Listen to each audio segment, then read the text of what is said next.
Today's date is November 21st, 1995. The survivor is Vivian Chakin. The interviewer, Carol Stolberg. Los Angeles, California, United States of America. Language of the interview, English. I'm Carol Stolberg, C-A-R-O-L-S-T-U-L-B-E-R-G. I have the privilege of interviewing Mrs. Vivian Chakin in Los Angeles, California, United States of America on November the 21st, 1995.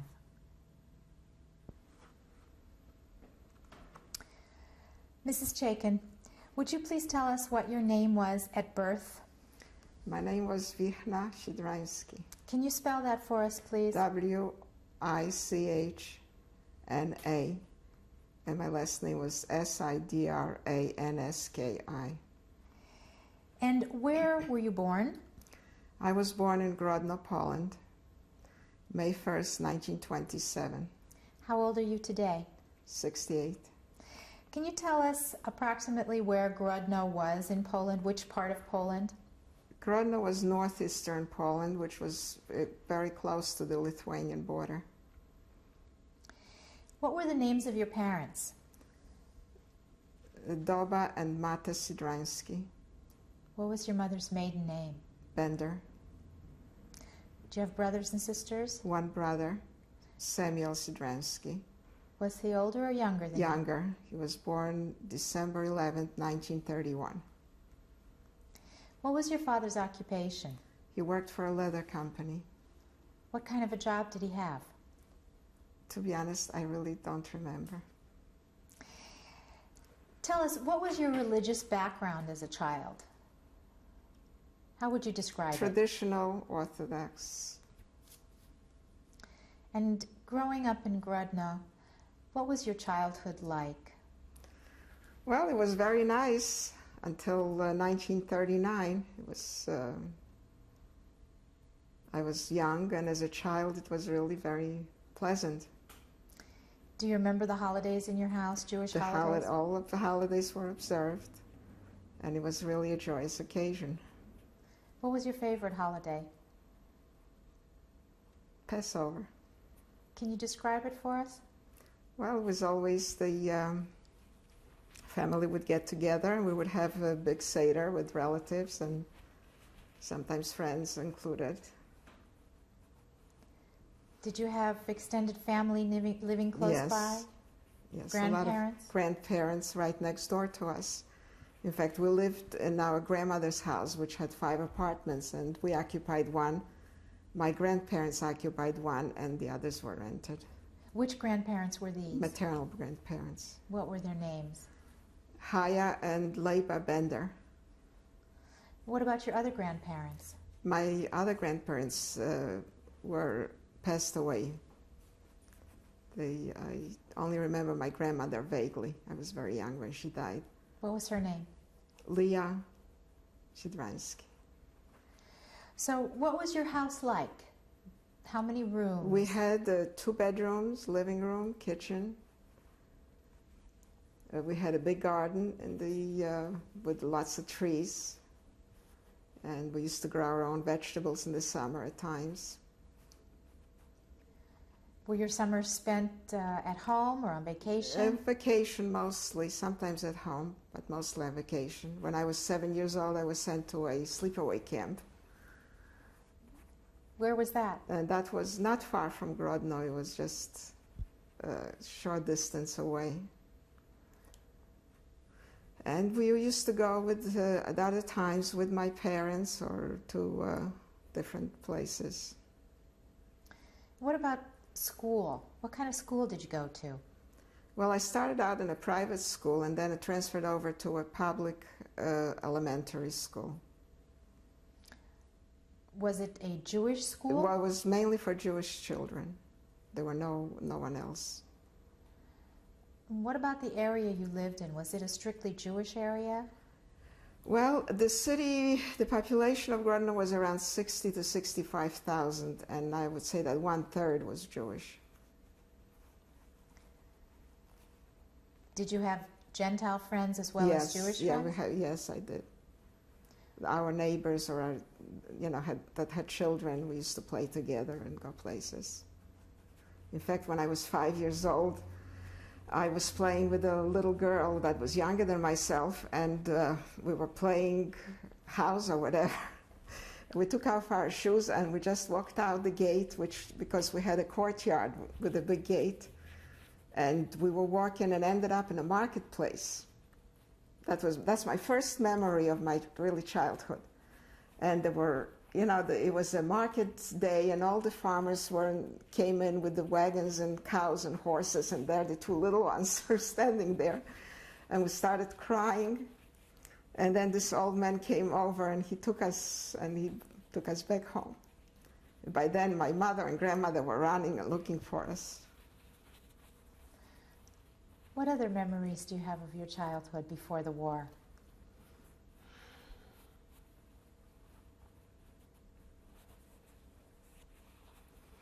Sorry.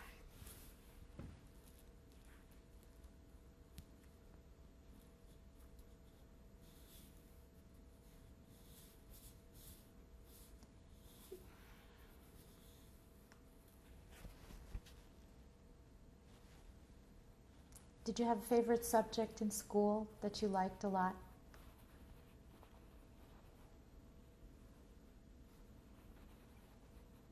I don't remember. I was a fair student, I guess, did my work.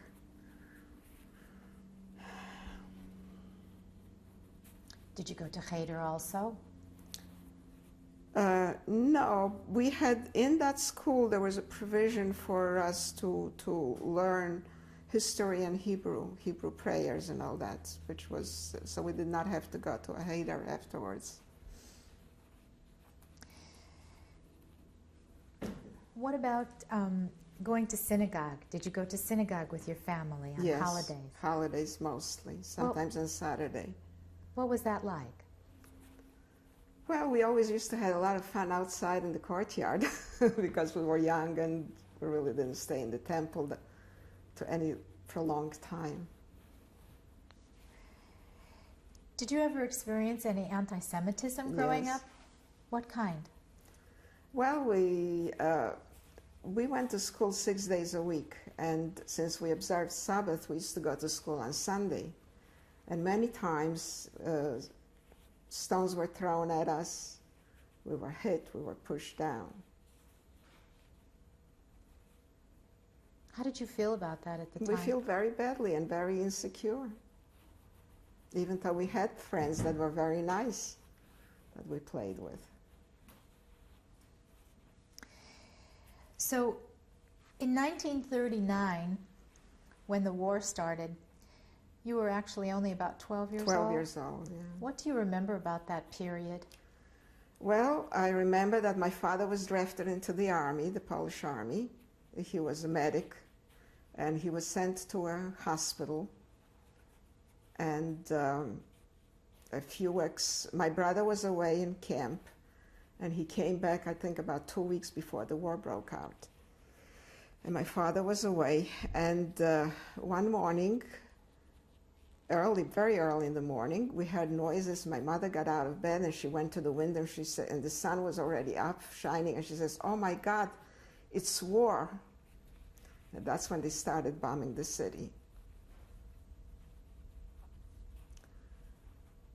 My father came, the Germans never came in 1939 to Grodno. And after the pact was made between Russia and Germany, the Russians came and took over. It was shortly, a few days, I don't remember whether it was a few days or maybe a week after the war broke out, that the Russians came in and occupied the city. And my father came back. Did your childhood life change at that time? It changed it completely. How? Well, first of all, the schools changed the language. That was when we went back to school, which was shortly after the Russians came in. My father's works changed. The house that belonged to my parents for I don't know how many years was nationalized. So rent, we had to pay rent. If we wanted to grow things in the garden, we had to pay for that. And it was entirely different. Food started getting scarce. and a lot of other goods were scarce.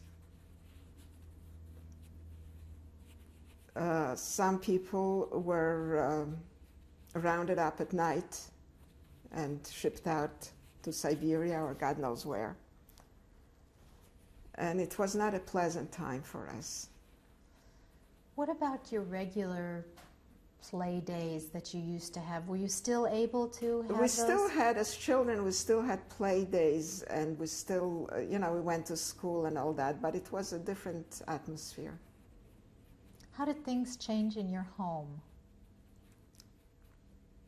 Well, it's changed. We had to rent out one room because my father was not earning enough for us to pay for the whole apartment. And food was scarce. We had to stand on long lines, and many times when I was walking home from school, if they delivered any food to a specific store, then I would get online and then try to help my mother that way. What did you used to wait in line for? What kind of Well, things? mostly was flour, sugar, essentials. Did your religious worship change at all? Yes. How? It changed that we did not go to temple as often. There was not that joyous feeling anymore. The holidays were not observed as much. The Sabbath was not observed because my father had to work. So this is how it changed. Was your father still doing the same thing at that time? He worked for the same company, yeah.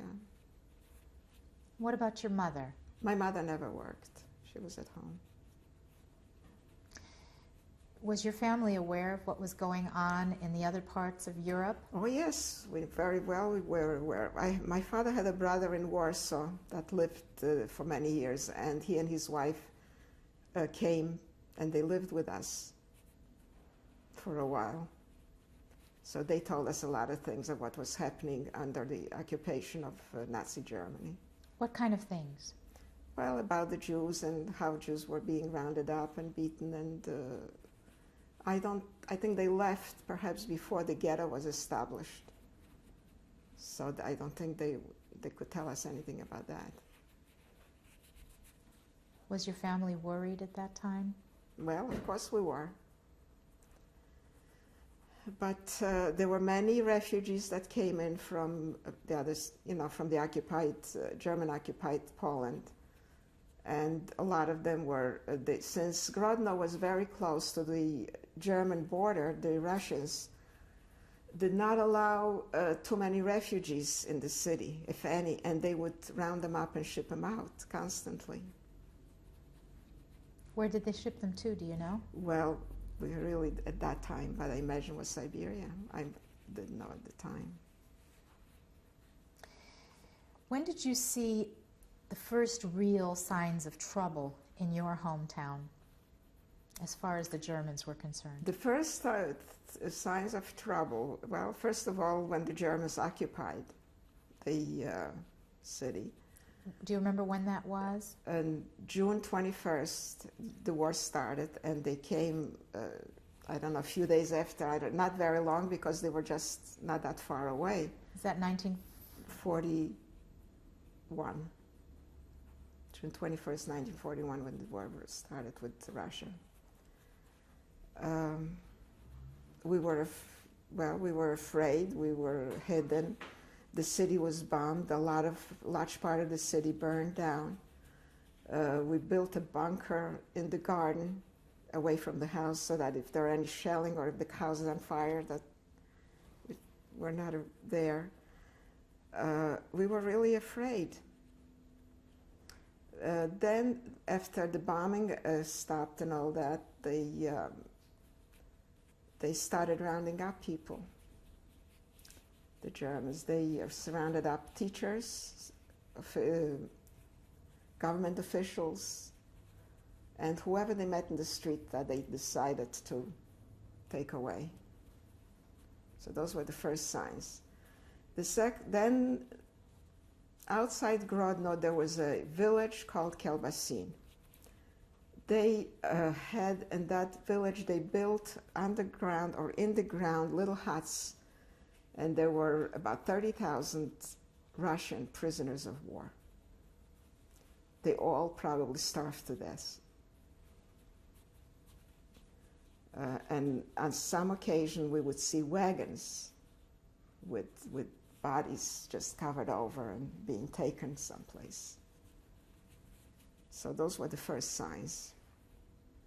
Of course, there was no school for us anymore. On November 1st, 1941, we had to enter a ghetto. There were two ghettos in Grodno, one in the old Jewish section, and the other one was in the area where we lived, so that our house actually was in the ghetto. We were fortunate that way, that we remained and we didn't have to move. There were 12 people living in our two-bedroom apartment. Who were those people? Those people were my uncle and aunt, my mother's aunt, an old lady of 83 years old, and some other people. Not relatives, just...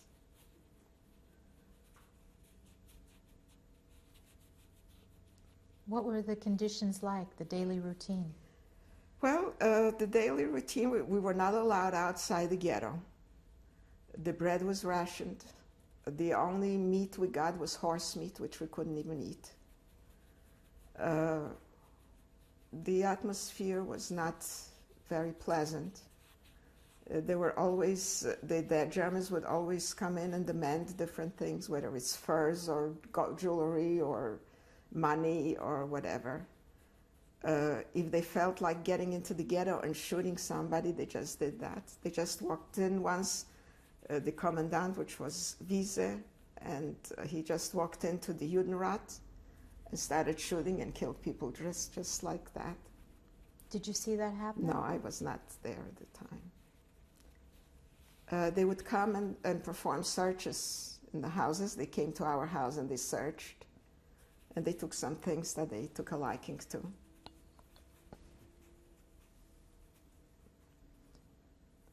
My father worked outside the ghetto, and we were lucky because he was able to trade some of the things from the house, trade for food and things that he would throw across the wires, and I would be on the other side standing and picking it up.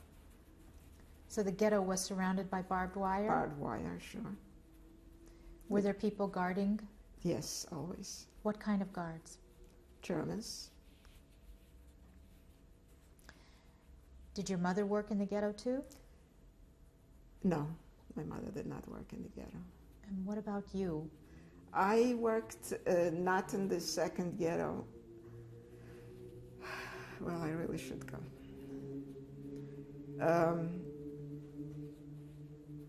One day my father came and he said that we should leave, we should go into hiding. And it was winter, and my mother said, well, where are we going to go? It's winter, we don't know anybody. Was this before the ghetto was formed? No, that was when we were in the ghetto already, because some people tried to get away. And we didn't leave then. Some people left and got caught and were hung in the ghetto. And they had them hanging there for weeks at a time, so for everybody to see. And then some weeks later, he came and he said, well, we are going to move to the second ghetto, to the first ghetto. And that particular day, they allowed people to walk from the second ghetto to the first ghetto.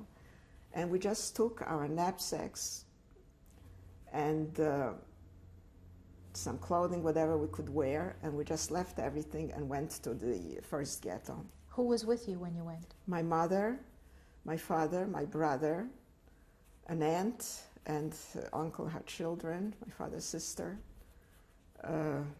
We were able to arrange for my grandmother and her sister to be taken by wagon because they couldn't walk. So they came with us too.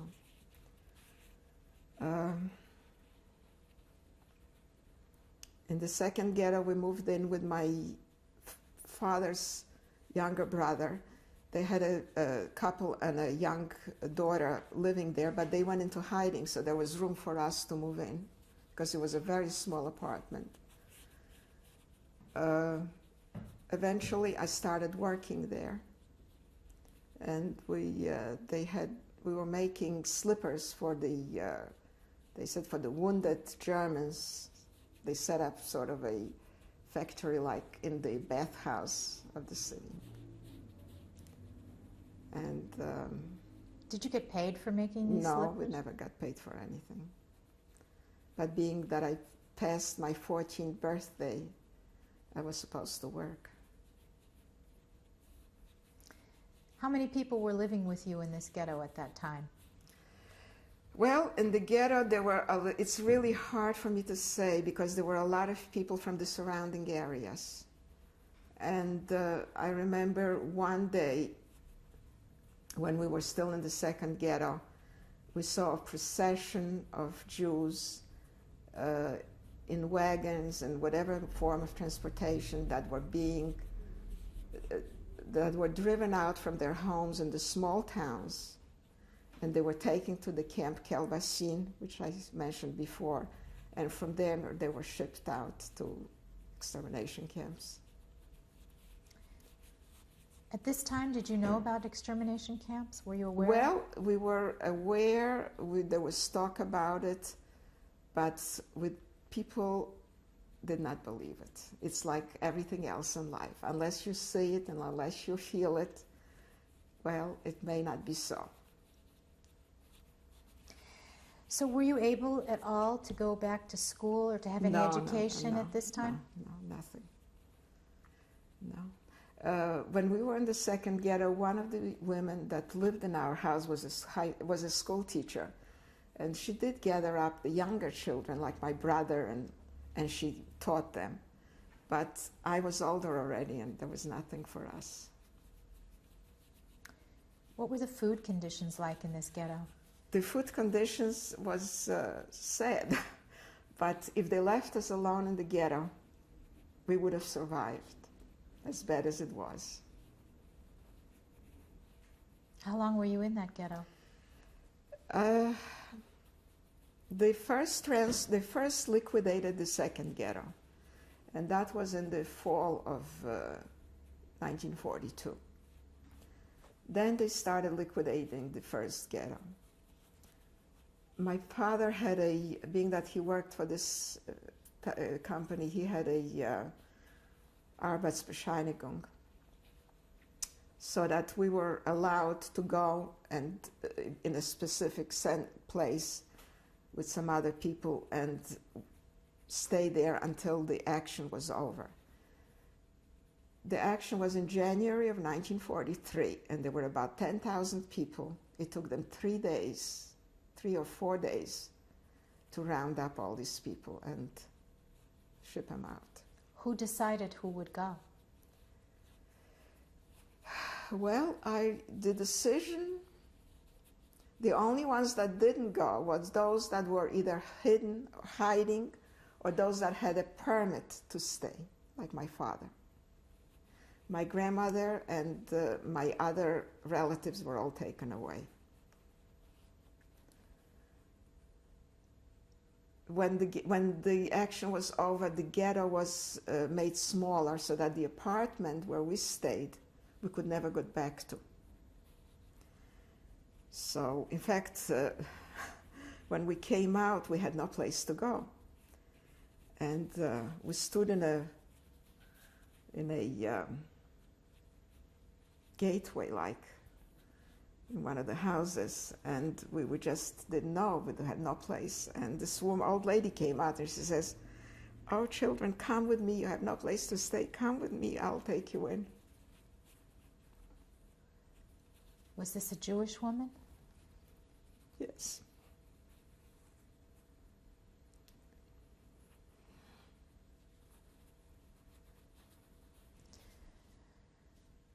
Were you aware of the Gentile Polish population living outside the ghetto at that time?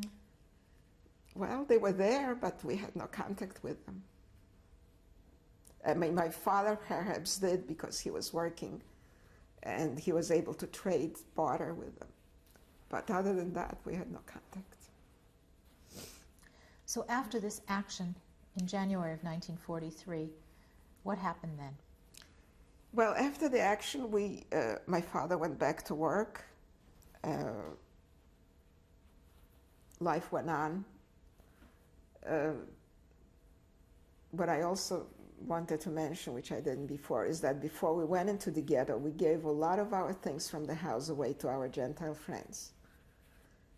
And we took it all out, and we never could get back to it, even though we needed it perhaps for food, but we could never get in touch with them. After this action of the 10,000, every day there were different things happening. People were being shot, people were being hanged. And then there was an announcement that on February 13th, they needed 300 men that should report for work early in the morning. It was a Saturday, early in the morning. Whether they had 300 men that showed or not, I don't know. But we were in our apartment, which was in a cellar, sort of, and this assessment came in, and he told us to get out, get our knapsacks, whatever, and get out, and go to the temple, to the large shul. That was the gathering place. My father had left for work early in the morning,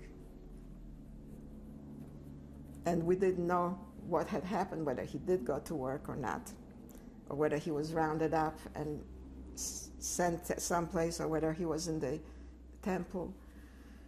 But anyway, we took our things and we got dressed and we went to the temple. And a lot of people were there.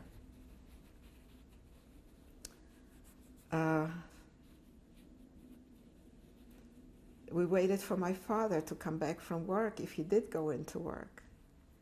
And then some of the men that worked with him came from work. They brought him into the temple, and they said, "Oh, you don't have to worry, because Mattes was taken to the Judenrat, and I'm sure they are going to take you out of here soon." Let's stop right here and change the tape. Okay.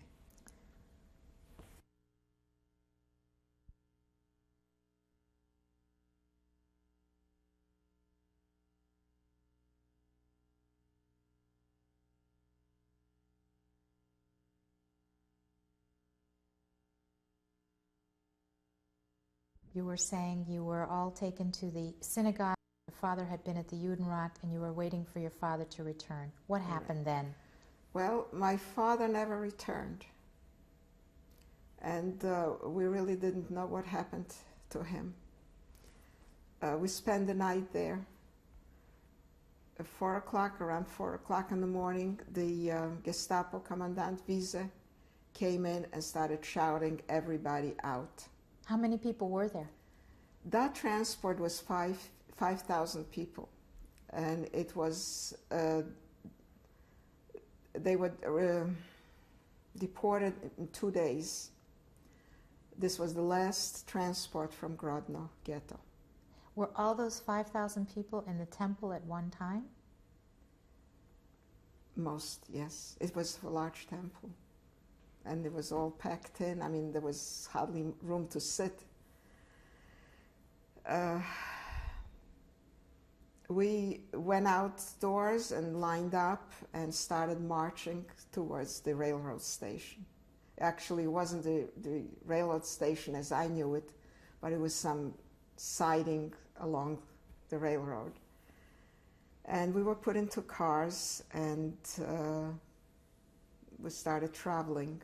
Who were you with at this time? I was with my mother, my brother, my father's younger brother, one of his brothers, and his wife and children, and her relatives, her sister and children, so we were all together. And you didn't have any idea where your father was? We did not know. From what they told us, he was in the Judenrat, but we didn't know since there was no way of communicating. The train started moving and we started traveling, and I don't know how long it took. But that day we came to a very pretty area with woods surrounded, and the guards, when the train stopped, the guards came out and started shouting and beating and everybody out of the cars. Some people jumped the train, were shot, that we could see. Whether some escaped, I don't know. We came to Treblinki. There was a gate open to receive us. As we walked through the gate, we were told to leave our knapsacks in a certain area. That was the first thing. Then they divided men from women. Women went to the left, men went to the right. Since my father wasn't with us, it was my mother and my brother, who was 11 years old at the time. We all went to the left. So did my aunt and her children, and her sister and children. When we got closer to the barrack, we were told to take our shoes off. And this was February 14th. What year? 1943. And there was snow on the ground. A guard was standing by the barrack with a pile of shoes, and he was tying the pairs together so they shouldn't get mixed up. Then we went into the barrack. There was sawdust on the floor. There were a lot of people walking through. We were told to get undressed. We were told to give up any money or any valuables. They had like a booth or a stand on one side with a sign to turn everything in. I threw my earrings away. I didn't want to hand them over. And some other things. And we started getting undressed. We had 3 layers of clothing on, and this is what they told us before the transports, that we should wear 3 layers of clothing. So we started stripping the layers. Over to the left, I saw a group of women being rounded up, and we didn't know what it was all about. Some even had their heads shaven. Now this young teenage boy that worked there came over to me, and he says to me, "Come with me," in Polish. I said, "No, I'm not going anyplace. I'm going to stay with my mother." And he walked away. Then he comes over a second time, and he says, "Come with me." I said, "I am not going. I'm staying here with my family." And we were standing there and getting undressed. And then this, whether he was a capo or a commoner, whoever, walked in the door. And as this same young boy went by him, he grabbed him by the arm, and he pointed to me, and he told him in Polish, "This one there." So this, being that he had an order to take me, he came over, he pulled me by the arm, and he pulled me away from my family. And I didn't know what was going on. My mother became panicky. But that was it. I just couldn't do anything. Put me with the group of the women that were on the left. And after a while, they opened the door and they started counting. And we were walking outside. There were no more people outside. There was still some clothing and things. We couldn't see anybody anymore. And they took us across the way, which was actually the men's barrack, when the men were supposed to be undressing. But being that they had, I guess, orders to put us there, so the men undressed in the out in the street. And they counted up 104 women, and they closed the door, and that was it. I was 72.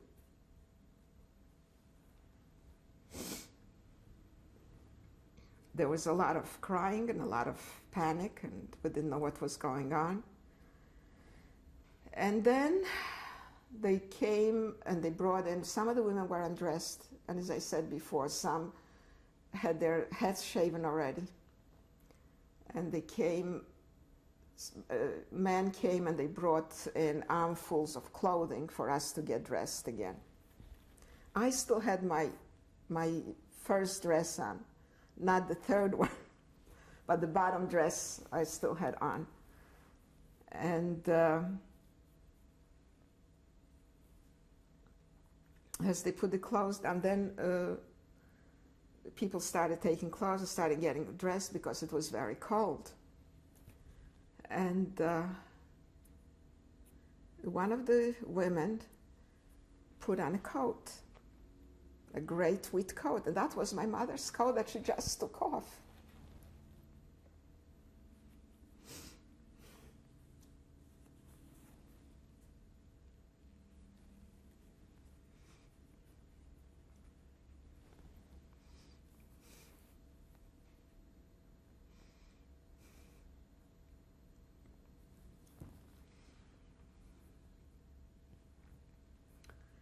So I started crying, and I said, "Oh, please give me my coat. It's my mother's coat."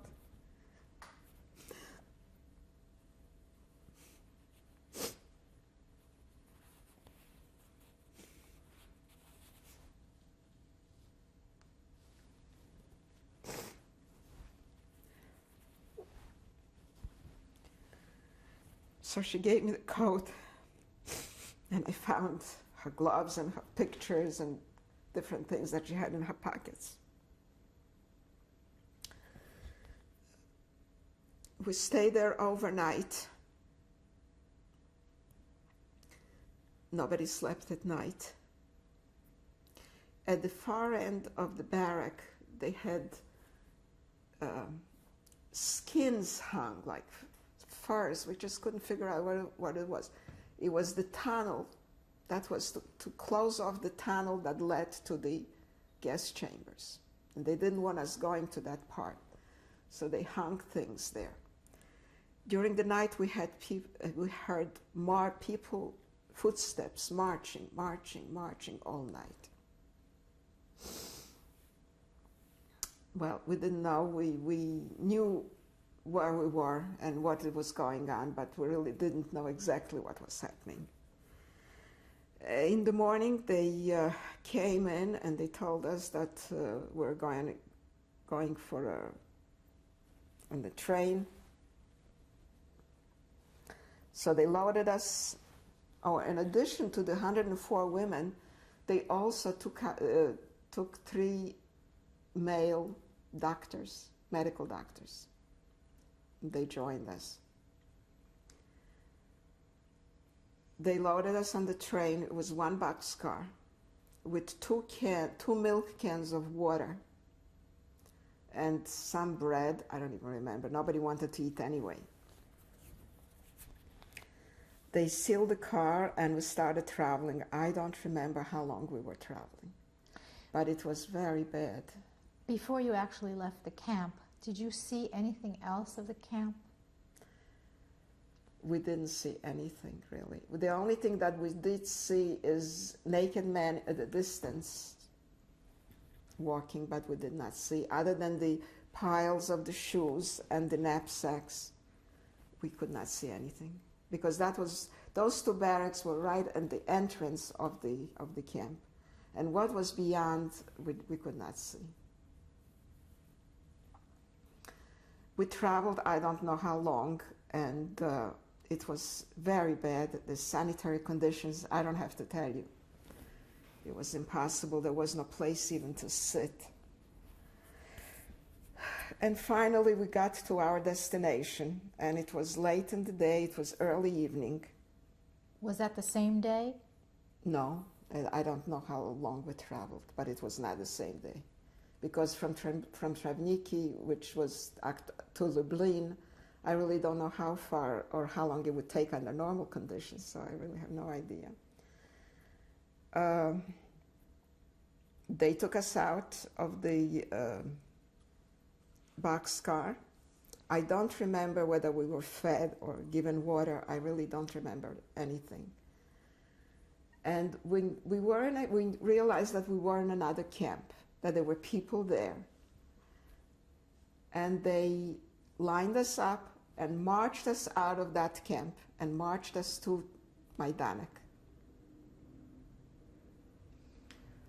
In Majdanek, they put us on the sixth field. There were 6 fields in Majdanek, and this was the last fields where the crematoriums were. It was one big barrack that they put us into. There were no bunks or anything. We just stayed on the floor, and we stayed there overnight. The next morning, this SS woman came in, screaming and yelling, and telling us that we should give up all our jewelry or all our money or all our valuables, whatever we had. We had very little left with us anyway. If we don't, we are going to be beaten. I had some gold pieces sewn into my garter belt. And one garter broke loose, so I put it in my pocket and forgot about it. And she was screaming and yelling there. And then I said to myself, my family's gone. I don't know what's going to be with me. Why should I be hit? So I took off my garter belt, and like an idiot, I walked out in the middle of Majdanek, and it was after a rain. There was mud all over the roadway, and I took that garter belt and threw it into the mud and stamped with my feet and went back into the barrack. If anyone had seen me, I certainly would have been hit. And I was lucky that nobody saw me at the time. We stayed there for that, I don't know how many hours in the morning, and then again they lined us up and marched us back to the camp where we arrived. Who was escorting you at that time? SS. They brought us back to the camp, and there were many people there. They gave us showers. I must say, they let us clean up. They let us keep our clothes. And they assigned us to some barracks. The group that I was with, I knew very few people. There were only 2 women. They were sister-in-laws. Their husbands lived in my grandmother's house. They rented their family at one time, so this is how I knew them. And they were older than myself. And I don't remember when we went to work in the first 2 weeks. We were in that barrack for 2 weeks. The barracks where you were, yeah. Was it actually in the camp of Majdanek? That was Flugplatz. That was a sub-camp or an annex or an extension, but it was part of Majdanek. There were only Jews there. There were no other people. Majdanek had a lot of all kinds of people. Poles and Germans and Russians and all kinds, but there were only Jews. So in fact, the Poles called it the Jewish camp.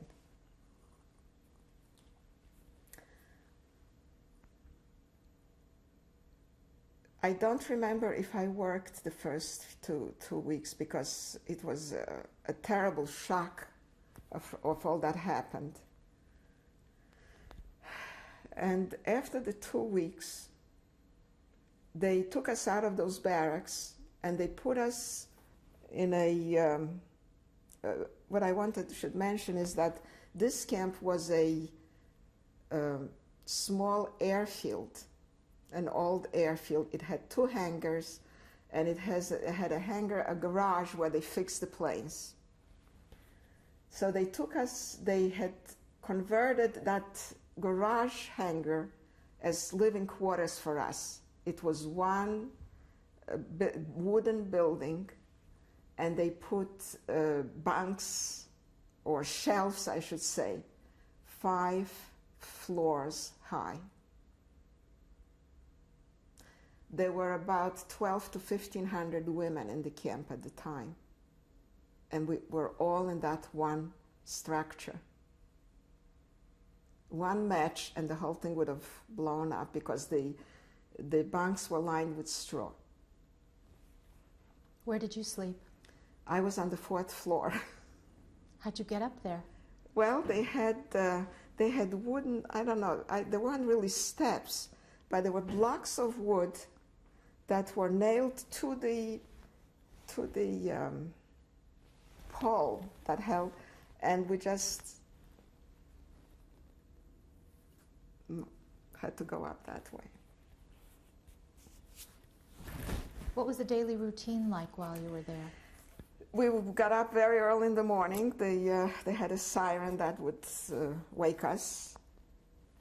We would stand uphill till we were all counted and accounted for. We would get our, before we went to the uphill, they would give us our hot water, what they called coffee or whatever it was.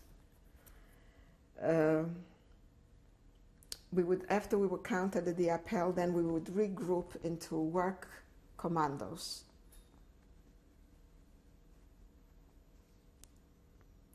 And we would be marched off to work. The first job I had there was building roads. We would sit and hammer.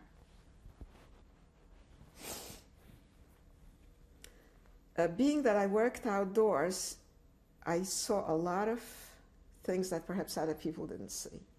All the transports that went to Majdanek came through this camp. That was the siding for Majdanek. Warsaw Ghetto, some of the people from Warsaw Ghetto, some of the people after the uprising that came with burnt clothing and burnt hair because the ghetto was on fire. They were, then it was the Białystok Ghetto. There were Gentile, Russian or Belarusian or Ukrainian villagers, whole villages with families where they were helping the partisans. They just cleaned them out and sent them to Majdanek. Men, women, children.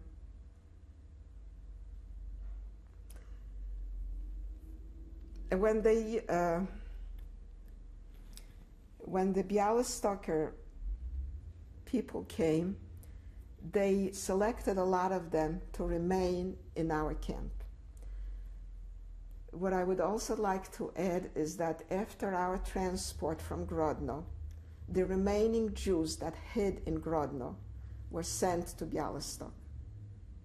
There weren't enough left for them to organize another transport. So I met people that I knew that came from with the Bialystoker, and I met a teacher of mine. And when he found out who I was, he says, "You know that your father escaped from Treblinki." And this is how I first found out that my father escaped from Treblinki. Tell us what happened. Well, he was taken from the Judenrat, I don't know when. Perhaps he was on the same transport with us. I don't know. But I do know that there was another, they couldn't fit everybody, the 5,000 people in the first day. So there, on Monday, the 15th, there was another transport. So apparently my father was selected to work there. And there were 20, from what I found out from this teacher of mine, is that there were 20 men that broke out. And they ran, and most of them were caught, unfortunately. But he did not tell me at the time that my father was caught. They were brought back. He did tell me that those that were caught were brought back to Białystok, to the Bialystoker jail, and from what I found out later, they were shot there.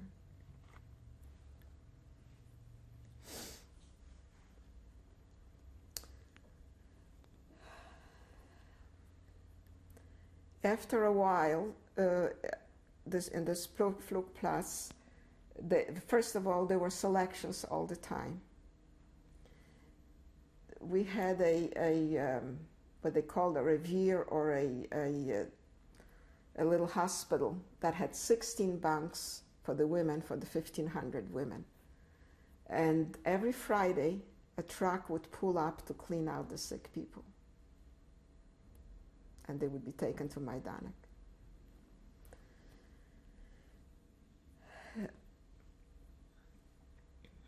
After a while, I was able to work sorting clothes. They would bring clothing, even from Treblinki. They would ship clothing to that camp for sorting.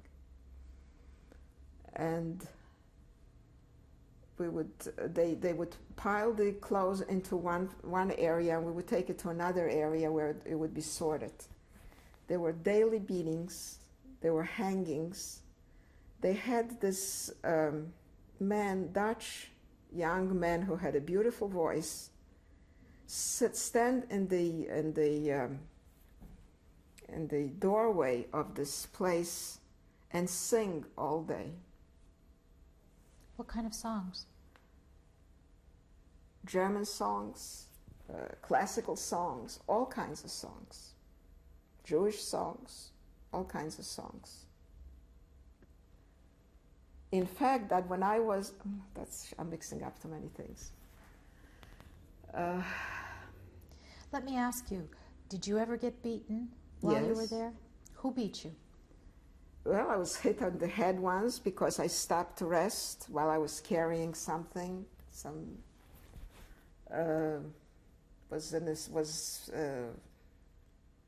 What was his name? I'll think of it.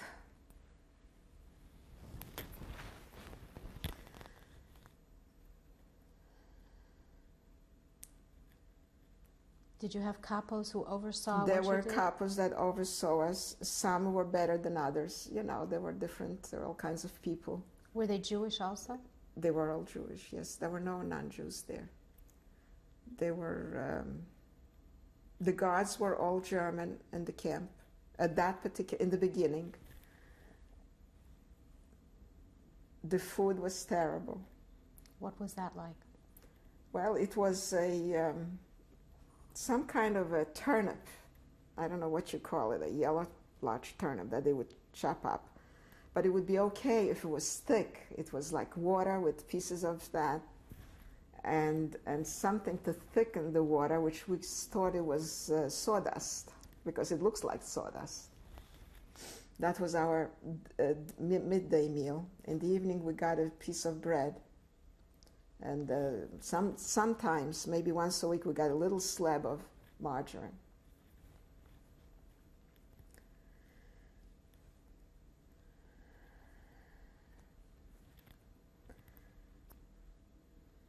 How old were you at this time?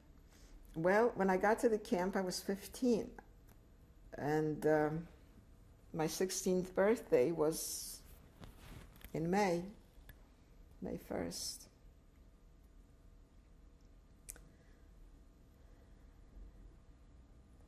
After I was finished working with the sorting the clothes, I was taken to work in what they call a magazine, or like a warehouse, where they had all the other things that people brought with them: brushes, toothbrushes, soap, mirrors, all kinds of things. And my job was to sort brushes. I would have to go to one area to pick up a burlap sack of all kinds of brushes and bring it to the barrack where I worked. The storage place where I went to was a gas chamber. It might have been one that they built as an experiment or whatever, because it was very small and it was not in use. What did it look like? Well, it was a cement building on the inside. There were no showers or anything. There was a black pipe coming down from the ceiling to the floor with an opening. A steel door with a little window. It wasn't very large.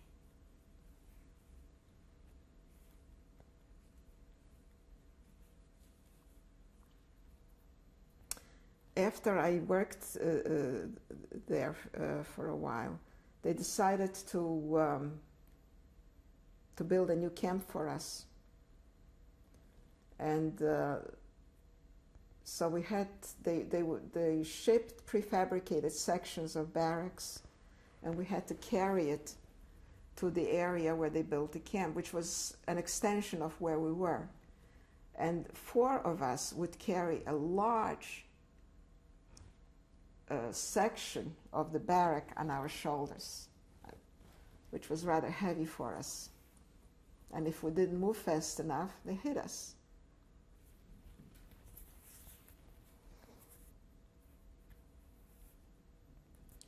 The day we moved, they lined us up on the upper Platz, and the commandant was in habit of riding a white horse.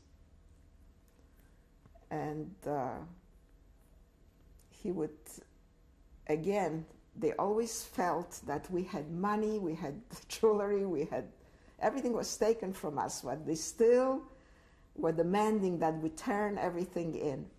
And he started hitting us, and he started pulling out people and lining them up against the wall, and he said that if we don't turn in the money or the valuables that we have, he's going to shoot them. Let's stop right there and we'll start on the next tape.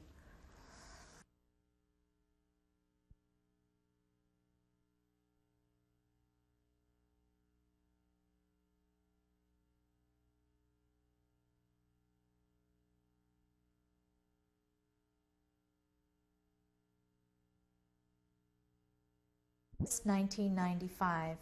Mrs. Chakin, you were telling us about the commandant of this camp riding his white horse and threatening to shoot you if you didn't give over your valuables. What happened?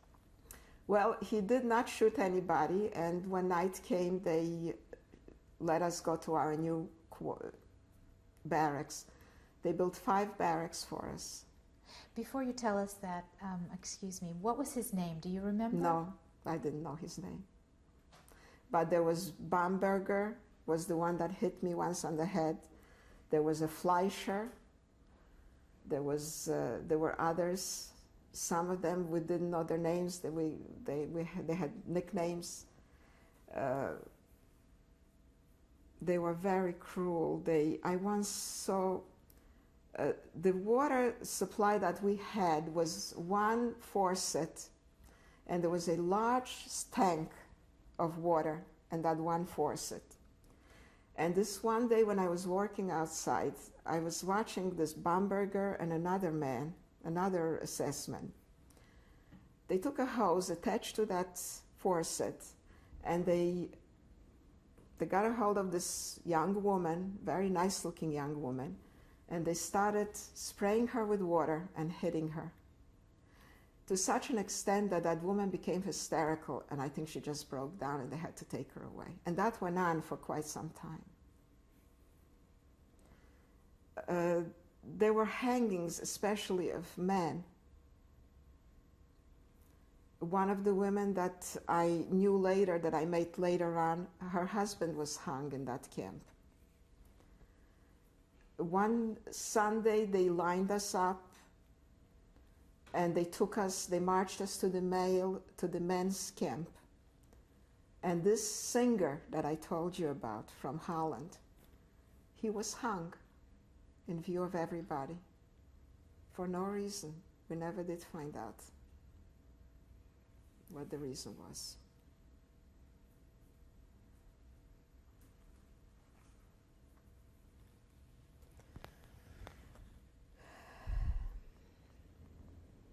By the end of the summer, I came down with typhoid fever. This was when you were already in the new barracks? In the new barrack. What was it like in the barracks? Well, the barrack was, there were shelves. some of the two barracks had the shelves around the walls. The barrack I was in had the shelves in the center, like head to head. And I became friendly with these two women from my town that we came together from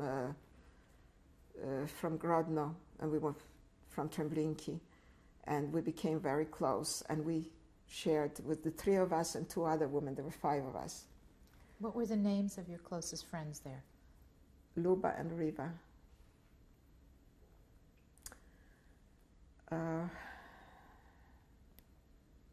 I became sick, so at first we tried to hide the sick people because we knew that once you go into the infirmary, then you don't come out. So the girls held me up at the appel. I shouldn't fall because I had very high fever. But I just could not do it. I could not do it to them, and I just could not take it. So I went in the morning after the appel, and they took my temperature, and it was high enough for them to accept me. I was very lucky because at that particular time there weren't that many sick people, so they did not come to clean out the barracks, and they kept me there for 4 weeks. The first 2 weeks I was unconscious. I don't even know what happened, where I was. There was no medication. There was very little water. And my friends tried to help me. When I worked in the magazine, sorting the brushes, they got a hold of a little electric hot plate. So what they would do for me, which they took a big chance, they would boil water for me and bring it and sneak it in through the window so that I would have some water to drink. Because the water if I drank the water, I would have gotten sick all over again if it wasn't boiled. So that saved me.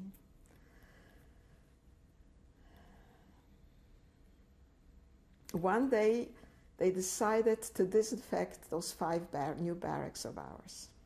So what they told us is that the people from the barrack 3, 4, and 5 should all get undressed, leave their clothes in the camp, on their bunks, and march to the first 2 barracks until those are disinfected, and then they would reverse the process.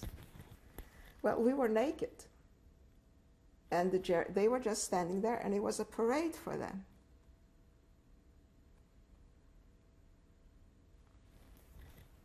And then they repeated the other thing. And those were the things that were happening. What time of year was this? Well, that was in the summer. It was warm. That was during the summer. Of 1943? 43, yeah. Some of the girls, a few died from typhoid or typhus. Some were taken out in selections. The atmosphere was getting very heavy in camp. When I came out of the infirmary, I was still running a fever.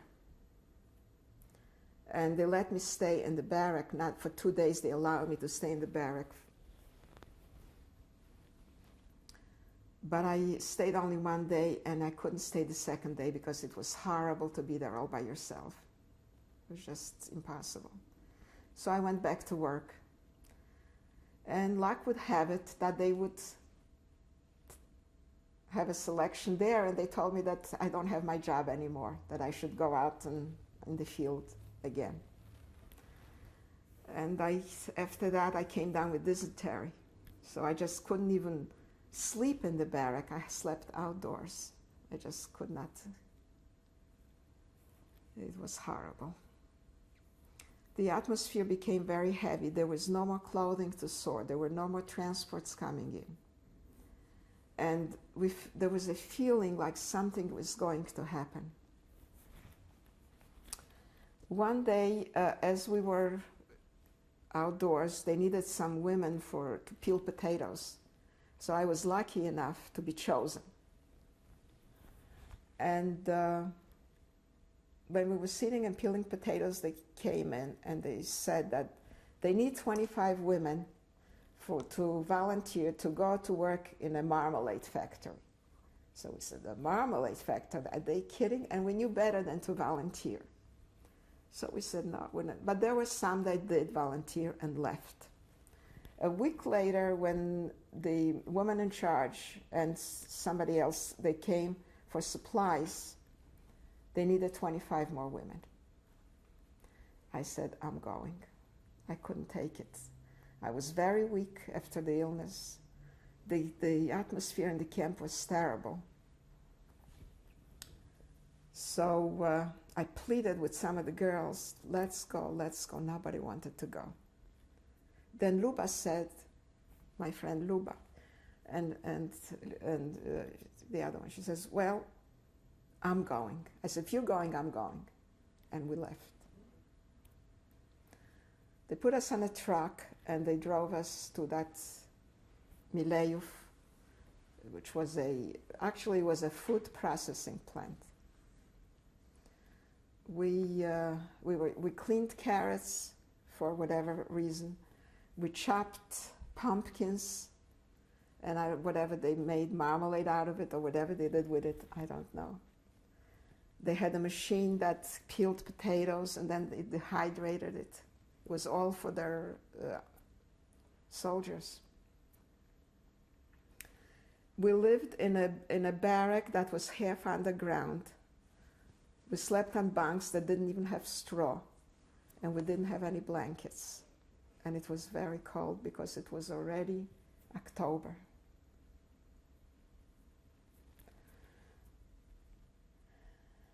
There were also a group of men Jewish men that worked unloading the cars for apples or potatoes or whatever they were doing there. But we never were able to talk to them or find out where they were from because they kept us apart.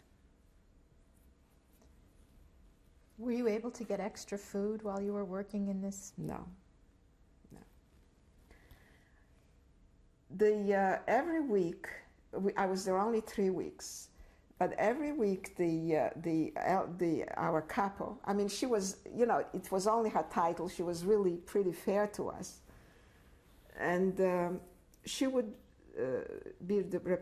she represented us because she spoke German, and she used to go into the Flugplatz for supplies once a week.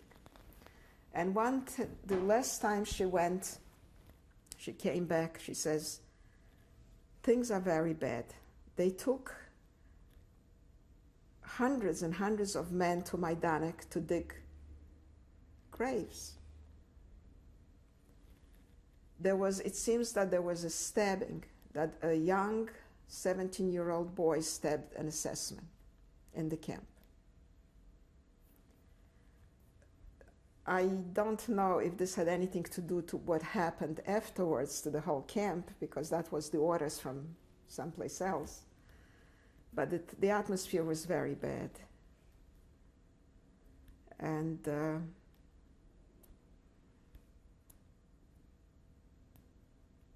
we didn't know what was going to happen to us. When we went to the latrine, we would use the same one as the women, the Gentile women that worked in the factory in a different section. And one of the women told us that and she was crying, that all the Jews in the camp Travniki were shot. Where was Travniki in relation to where you were? It was all in the region. I don't know exactly. I know Travniki was 40 kilometers from Majdanek. But I don't know exactly how far it was from Mileev. It wasn't far. It was all surrounding towns. So we figured, well, if that's happened to them, it'll probably happen to us.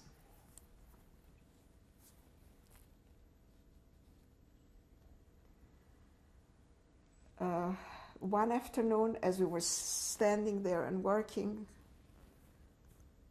a whole group of higher up assessment and guards marched in. And we said, okay, this is it. So they told us to line up. They marched us out of the factory. They put us on a truck, and we drove off.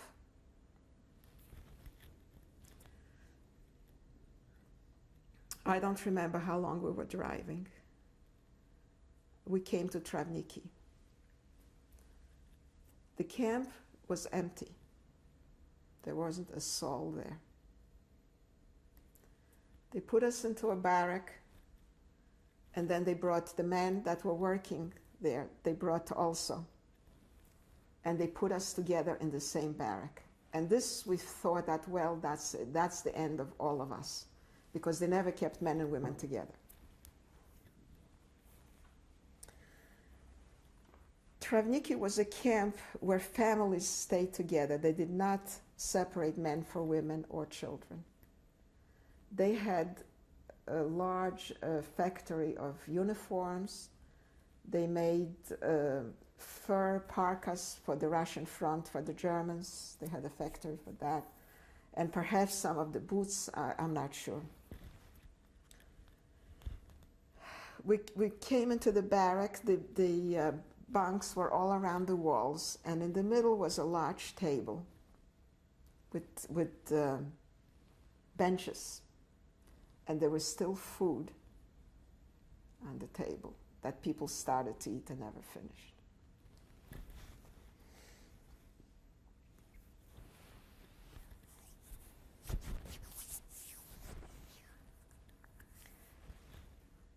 They did not put us to work right the first day, but the men were taken and they were divided up into 3 8-hour shifts. And they were taken to burn the bodies of the camp, of the 10 or 12 or whatever thousand people there were that were shot. Did you know at that point what had happened there or why? Yes, we knew that what happened. That was November 3rd, 1943. And there were a lot of the camps were just eliminated. I mean, we didn't know at the time about other camps, but we knew about what had happened. The men told us, of course, when they came, they were from that particular camp, and some of them found their relatives dead on this big heap of bodies.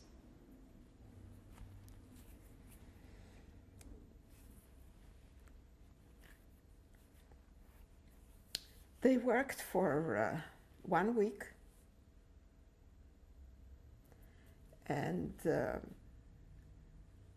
when they were all finished burning the bodies, the Ukrainians shot them and burned their bodies on the same flame. You mean the Ukrainian guards? The guards Shot the men? shot the men, the men that burned the bodies. Now, Travniki is rather famous for being a training camp for the Ukrainians and large headquarters for the SS.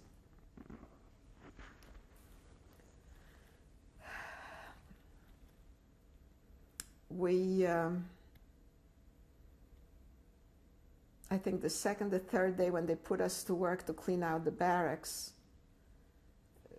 to clean out the barracks and get the clothes and everything together. On the 5th day, as we were in one of the barracks, we heard a little voice yelling, "Hello, hello." It was a little 4-year-old boy from Warsaw who was there with his father. His father went to work the night shift, and he went to sleep. And his father never came back because he was taken from work probably to be shot. And he remained there. He remained laying there for 5 days by himself, covered with all kinds of blankets and pillows and whatnot. And the thing about it is that the Ukrainians were looting those barracks. And he never came out for them, but he came out for us. So we couldn't hide him. I mean, we were at work and we had to go back to the barrack where we slept. So they allowed us to keep him. Who allowed you? The SS. How did Bartechko. How did you ask them? They, no, he saw the little boy and he made a speech and he said that we are very good workers, and to reward us for our good work, he's going to let us keep this little boy, Marek.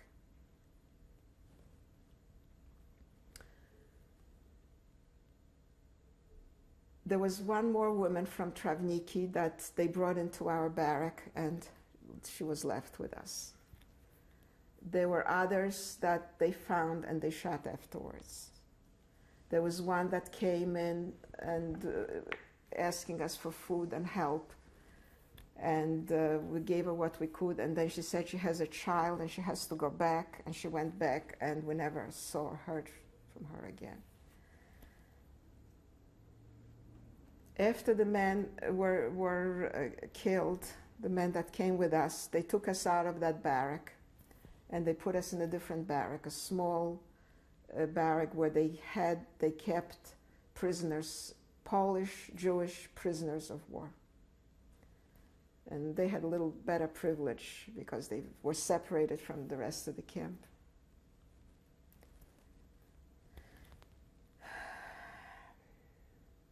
What I also should add is that the day and the night when they shot the men, we were waiting to be next. And we decided that we'll get undressed and we'll just leave a coat on or something covered so that when our turn comes, we don't have to. And we were sitting and waiting for them to come. Late at night, when the guard changed in front of our barrack, the assessment that came with the guards came inside. And he says, "What are you doing? Why are you sitting? Why don't you go to sleep?" So we said, "Well, we're waiting." So he says, "Don't worry. Nothing will happen to you tonight. You can go to sleep." And they didn't take us. And as I said, after that, they moved us out of that barrack. We started working, cleaning out the camp. This is why we were left alive, to clean out the camp. There were people there that came from Czechoslovakia, from Warsaw, from all over Europe. For us, we found food, we found clothing, we found things. You know, for us it was easier in this particular camp.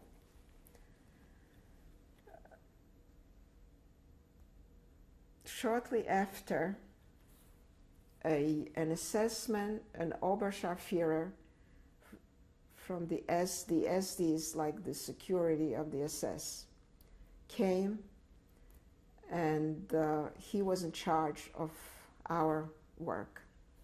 The first thing we had to do was clean away the pile of shoes and clothing that was left outside.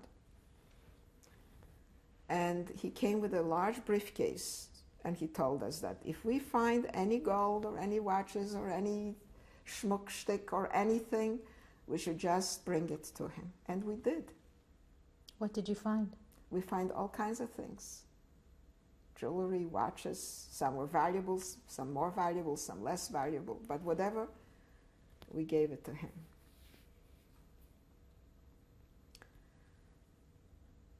He would yell and scream, and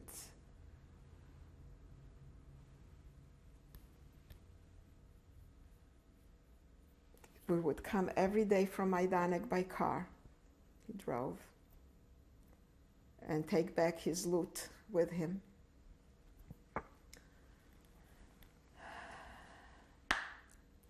Five weeks after we were in the camp, the camp had only one well, and it was on the Appellplatz in the center of the camp. So whenever we needed water, or we had to go to the latrine, which was also in that area, we had to get a guard to take us, because we were not allowed to walk through the empty camp by ourselves. On one such day, 2 women went for water, and out of one of the barracks, somebody dropped out a note. And unfortunately, the guard saw it. Anyway, the note was written in Yiddish, and it told us that there are 2 women from Minsk, Russia, and that they're hiding here. We should help them with food, whatever we can. So that particular barrack was already cleaned out, so it was very hard for us to get back there. But still we tried, and we tried to help them. Unfortunately, that we must have been spotted. And they came and they took them away. They took them away and they put them in the town jail, whatever. And after a few days, they brought them to us. They let them live. Unbelievable. Well, we figured out the reason is that 4 weeks after the slaughter, and after the bodies were all burned and cleaned away, we had a curfew, and they searched the whole camp.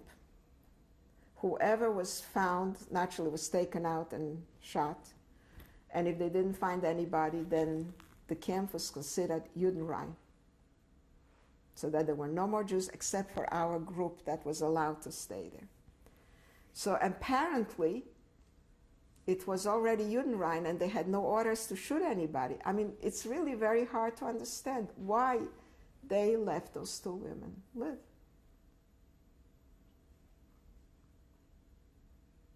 While you were there, did you wonder about your turn coming next? Oh yes, all the time.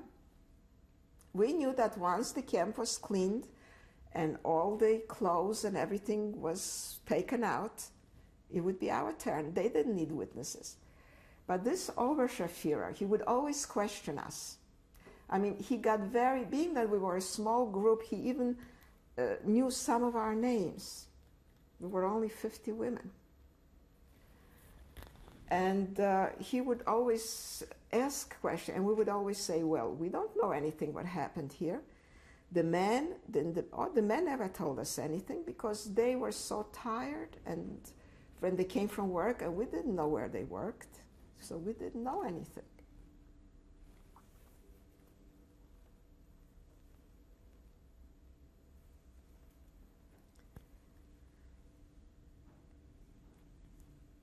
How long were you in Travniki? I was in Travniki for 7 months. First we cleaned out the barracks. Then they took apart the barracks.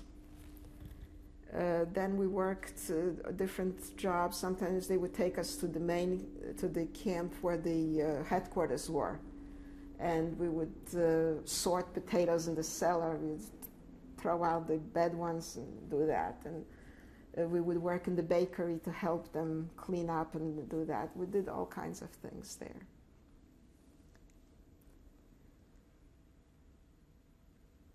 Did you ever come in contact with any of the civilian population? There was no civilian population in town. It was empty. They must have told them to leave or whatever they did with them. There was no one there. When we came, there was no one there.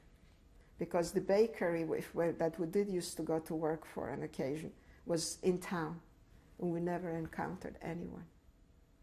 There's no one there. Then the rear of the front came for a rest to Travniki when the German army was retreating, and we had to clean the barracks for them. There was another job for us to do. 2 women escaped in the very beginning. How did that happen? They escaped. They were 2 sister-in-laws, and they just escaped. But they were caught right outside the camp, and they probably were shot. And they found some jewelry on them, or some money or something, And they came and had a long speech that we better give everything, and they know that we, you know, have the money and this and that, and because those two women are no longer alive, and I guess they didn't make it because we never came across them. There were other people that were shot. When we cleaned the barracks, we found bodies of people that just remained in the bunks and never either were sick or couldn't move or whatever, and they just died there. We found 9 people in the factory that tried to dig themselves, whether they tried to dig a tunnel or whatever, and they finally died. We had to clean away their remains. Let's stop the tape right here and we'll start again. We'll change the tape.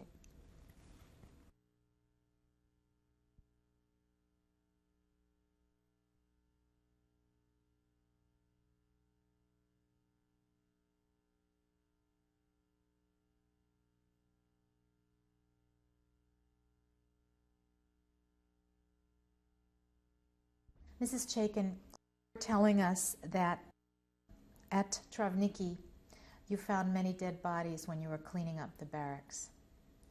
What else happened while you were there? Well, as I told you before, the people were shot and then their bodies were burned. We came there to clean up. When we loaded the trucks with the clothing, we got to talk to one of the guards. An SS guard? An SS guard. And he told us what happened to our old camp, the Flugplatz, and what happened in Majdanek. That on November 3rd, everybody was shot, which was surprising for Majdanek because they had the gas chambers there in the crematorium. And there were 300 and some women left to deal with the clothing.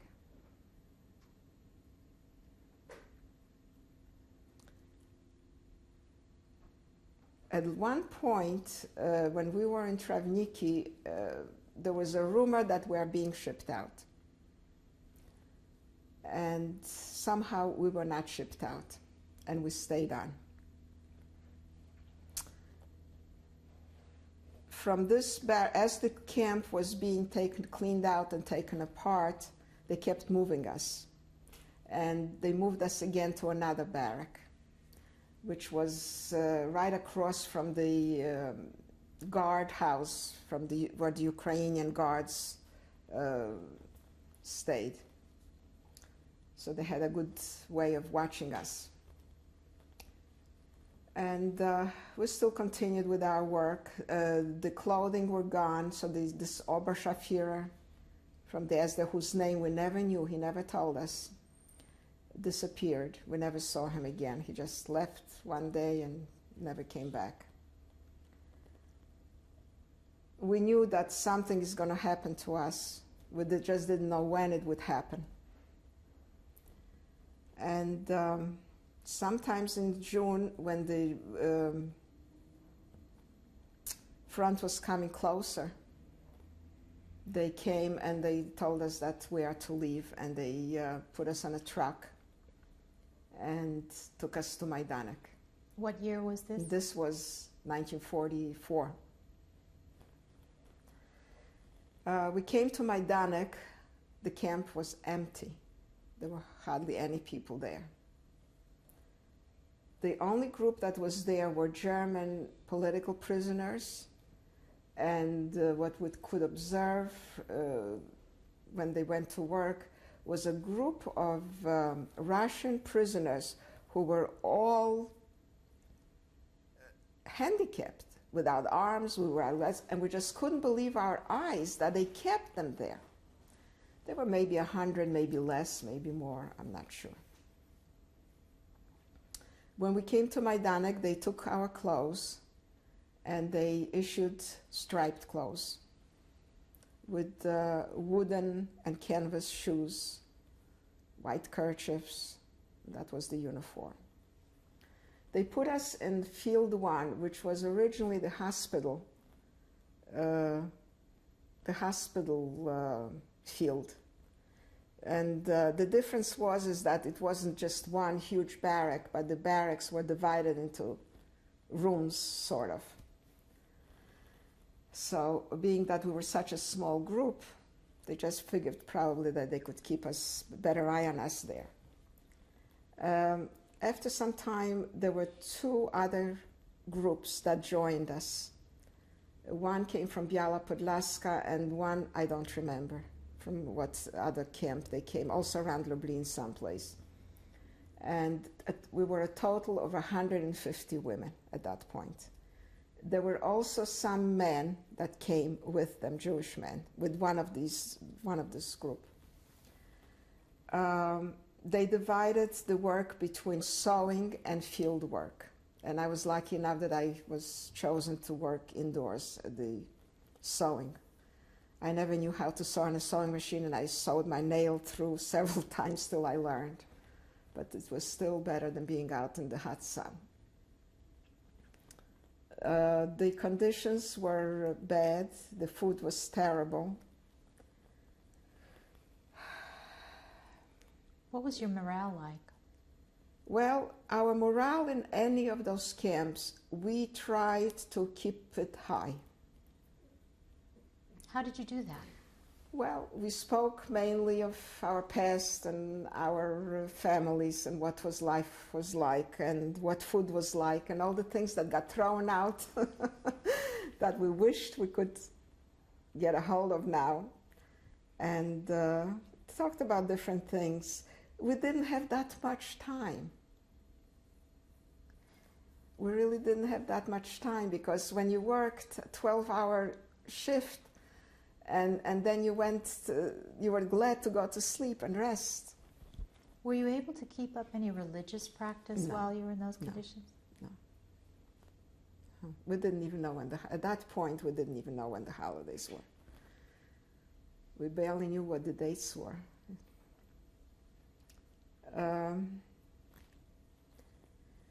So we were still waiting that something was going to happen to us there, because there were so few people, and what were they going to do with such a small group, and why should they let us live? At this point, were you still with your two friends? Yes, we were still all together.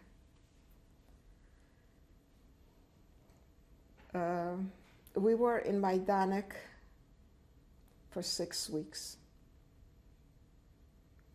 And the front was getting very close. And on the day that they took us out of there, the German army was retreating for days. The road was blocked. They marched us out of Majdanek on foot, and they took us across fields, because we couldn't march on the roadway. The roadway was jammed with military. We could hear the detonation from the Russian guns, from the Russian artillery already. They were just right there. And while we were praying they should just leave us there, but unfortunately they didn't. And we always thought that it was for their benefit, because if they let us go, what would the SS do? They would have to go and fight on the front. This way they had somebody to look after.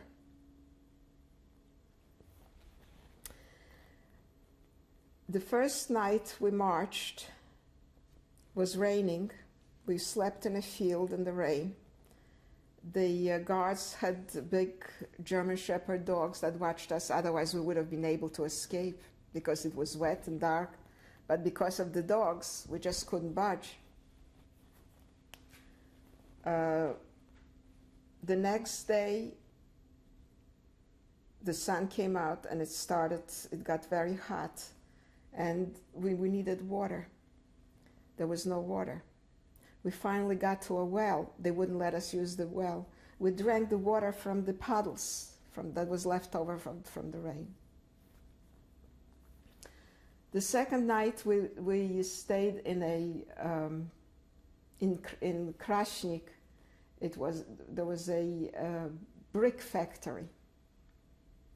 So they put us up where the furnaces are, and some of us got burned. There was no place to even lay down or anything. It was terrible with the pipes coming up. And then a rumor came that they're going to burn us there.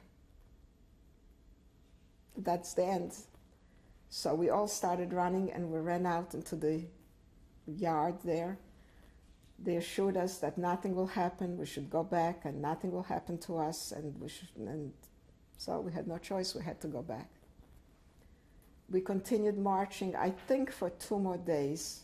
I really don't remember because it's been tiring. And then they put us on a train, and we ended up in Auschwitz. How long was the train ride? I don't remember, really. I really don't remember. So when was this exactly, the date? It must have been around August of 44. What do you remember when you arrived at Auschwitz? Well, when we came to Auschwitz, it was in the middle of the night. The camp was quiet. And the only thing that we could hear and see was this woman with a shaven head in wooden clogs, looking like a skeleton, and she was going someplace. I don't know, we saw her just, maybe she was going to the latrine, which they weren't usually allowing anybody out at night. This was the first thing that we saw of Auschwitz.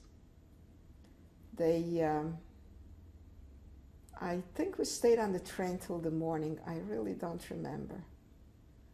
And then they assigned us to a barrack. But when they took you off the trains, what procedure did you have to follow? Oh yes, when they took us off the train, they took us to what we thought was the gas chamber. They took our clothes. We walked by what I would think was a gas chamber because there was a steel door with a little window and a man standing next to it. Two women had a bucket of Lysol, and we had to bend over, and they put the Lysol on our hair to disinfect our hair, and we continued on to a shower. When the hot water, or whatever, I don't even remember if it was hot, whatever water it was started running, it burned our neck and our ears. I mean, it was terrible. So we thought, well, they're not going to gas us today. Then they gave us clothing, and they lined us out alphabetically and tattooed us. Did you receive a tattoo? Yes. Do you remember your number? A 13 938. It's A-13 938. Can you show it to us? Sure.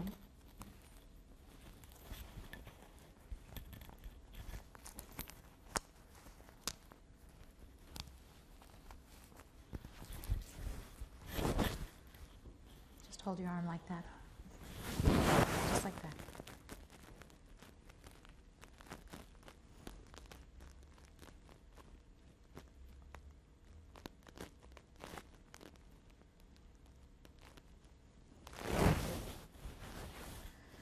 What did you think about when you got that tattoo? Well, I don't really know what we thought. We had to take everything in stride. If it's not dying or it's not being hurt, so it's just another thing along the way. After they tattooed you, what happened then? After they tattooed us, they probably assigned us to a barrack. And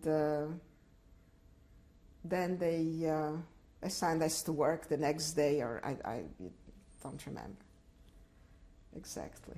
Do you remember what the barracks were like? The barracks were terrible.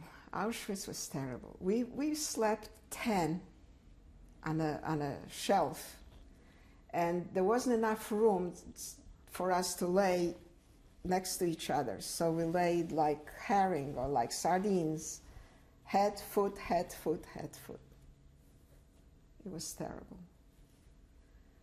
The food was awful. The conditions were terrible. The mud in the streets, the filth, it was just unbearable. We saw the chimneys. We smelled the smoke, the burning of the flesh. Well, I would like to go back. When they brought us into the showers, before they got us into the showers, we met some people who worked in the Sonderkommando, which, you know, in the crematorium and and they told us the fate of the 300 women from Majdanek that were left there to take care of the clothes. They were brought to Auschwitz. They were showered. They were given clothes. They were tattooed. And then they decided to kill them. They did not want witnesses. Why we were left, I don't know.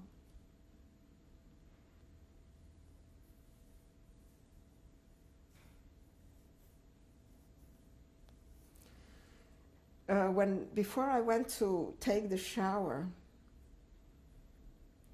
I still had the pictures that my mother had in her pocket in that coat.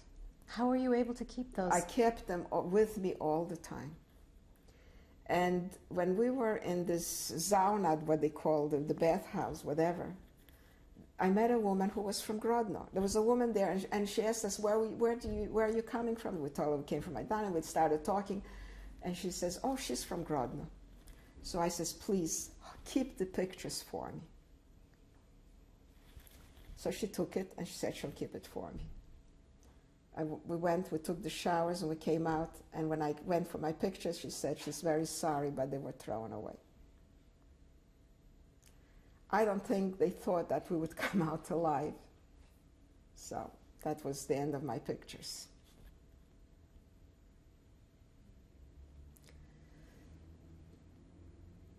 We were assigned work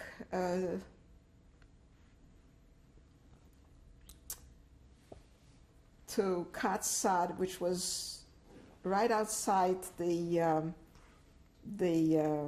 wire fencing of the camp, right outside. They had dual guard posts, those towers. There was the night towers that was right by the fence, and then during the day they had smaller towers further away so that we could work and they could still watch us from a different distance. So this is where we worked. So we would cut sod, and there was a group that would pick up the sod and carry it to the camp, and they would put the camp right where the rails were.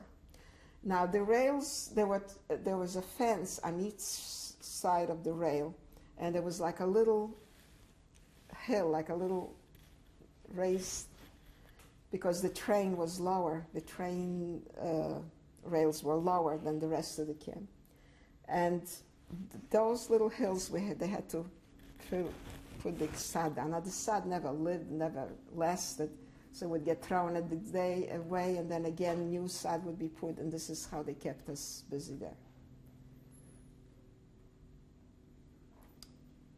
Many times, in order to relieve the girls that were carrying we would switch. They would do the cutting and we would do the carrying. And one day, they would be carrying the sod to the camp, and there was a wagon with the cabbage in front of them. So naturally, they helped themselves to some cabbage, and they were caught. They took them into the camp, and they shaved their heads, and they let them kneel. There was I would also should mention that there was an orchestra. There was an all-women orchestra in the women's camp, which was right as you came into the camp. It was on the left, and it was a raised podium with gravel, little stones covered. And they would play for us when we stood appel, when we went to work, or so this is where they were punished, and they were meant to kneel on those stones for I don't know how many hours just for stealing the cabbage. Birkenau had more than two camps, but it was A and B. A was the transition camp people, and B were the old-timers, people that came there as long as 1942, from the first people, those that survived. I met some schoolmates that got there from the second ghetto with the first transport. There are a few of them that I met that were in Auschwitz, in the B camp. And we continued on with the misery, watching the trains coming daily, Theresienstadt, the Hungarian Jews, at that particular time in 1944. The crematoriums could not handle all the people, so they had a ditch that where they burned bodies in addition to the crematoriums. One day when we were working with the sod there, they would come out and the ashes, they would spread the ashes out as a fertilizer in the field. And when we cut the sod, we used to find little pieces of bones. One day when we were working, we heard an explosion. And from where we were, we could see down the line past the camp, past the B camp, where the crematoriums were in Brzezinki, that they broke through the wires and men were running. And that was part of the uprising, I believe. When was that? That was in 44. It was exactly, I don't know the date. Do you remember the month? It was towards the end of our stay. Was it already winter time? It was beginning of fall or something. I was not there in the winter. So were you aware of what was happening, the uprising? I mean, did you hear? We knew that there was an uprising. We knew that there was an underground, that there were some Czech people involved, that there were some women involved, that we knew that something was going on.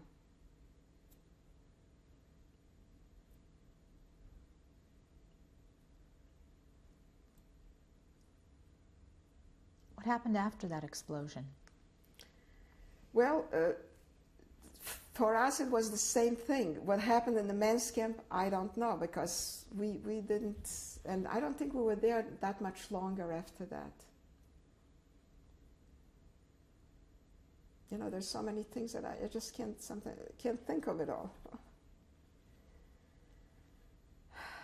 So how long were you in Auschwitz altogether? Altogether from August till October.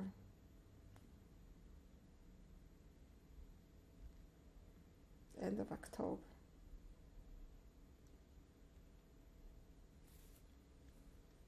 What happened when it was time for you to leave Auschwitz?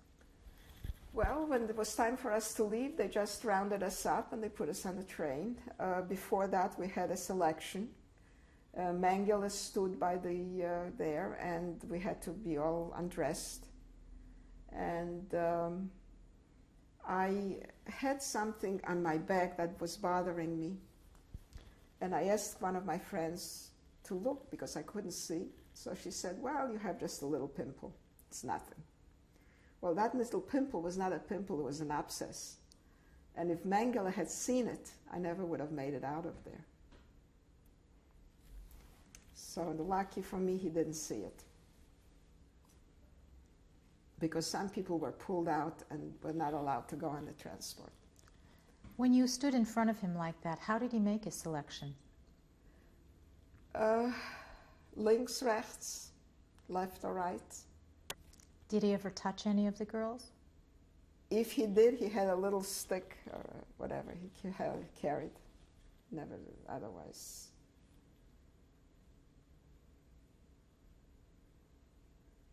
Never touched anybody. We knew there was an experimental block. We knew about that because some women were taken from our transport. We knew all these things. There's a lot that went on that we knew that what was going on.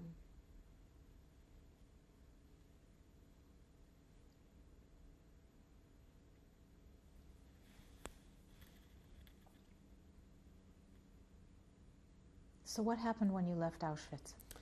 Well, they put us on a train again, and my back was very bad. I was in terrible pain, and we traveled again, I don't know how long, through Germany, and we came to Bergen-Belsen. While you were on the train, did you have food with you? What were the conditions like? The conditions were very crowded, and if we had any food, I don't remember. Probably, if they did, maybe they gave us a piece of bread or something. I really don't remember. The cars were filthy. They were coal cars that they had coal in it. They were open. It was a horrible trip. Not that the others were so great. We traveled more than a day, more than 24 hours, but because we stopped and was at sidings and we stayed and waited and they shifted us back and forth, and we came to Bergen-Belsen. There were no barracks. There were tents. We were actually the first transport when they started eliminating Auschwitz because the front was coming too close. And we slept in tents, and our mattresses were, the wood shaving that they used to use years ago to pack, pottery and things. This was our mattress on the floor. There was no place to wash yourself except out in the open. There were forces right out in the middle of the yard there. How was your back at this point? My back was very bad, and it was an abscess, and it started draining. And finally, there was some kind of an infirmary I went to, and she would clean it out with iodine and put a patch on, which lasted exactly 1 day, and that was it for 1 week. And for 4 months that I was there, 2 months that I was there, I was walking around with an open wound.